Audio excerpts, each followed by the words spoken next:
ចំរៀបសួរអ្នកគ្រូកូនឈ្មោះយ៉ាវអេនតូនីមេរៀនទី42ពេលភ្ញៀវមកលេងអំណា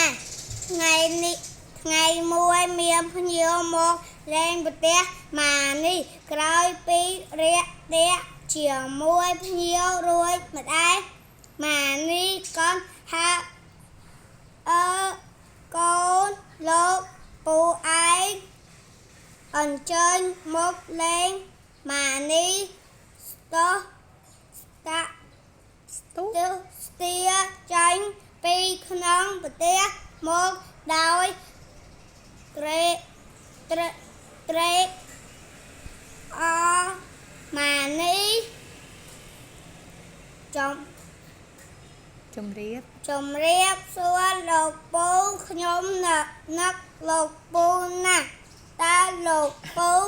សុខសប្បាយឬទេពូរបស់ម៉ានីញញឹមហើយតបវិញក្មួយពូចេះណាស់ពូក៏នឹកក្មួយណាស់តែពូសុខសប្បាយជាធម្មតាទេនេះជារបស់ដែលពូយកមកផ្ញើក្មួយម៉ានីសំពះទទួលដោយដៃពីររួចឆ្លើយថាអរគុណពេលភ្ញៀវកំពុងនិយាយគ្នា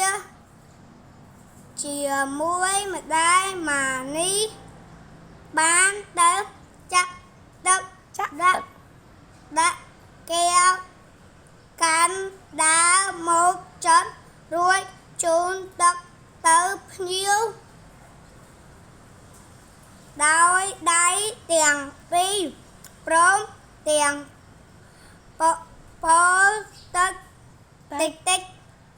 អញ្ជើញពិសាទឹកលោកពូរបស់ម៉ានីទទួលយកទឹករួចតបអរគុណក្មួយមុនពេលត្រឡប់ទៅវិញ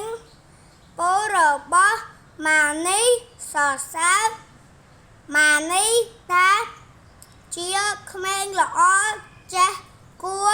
សមសញ្ញខੰជម្រាបលាអ្នកគ្រូ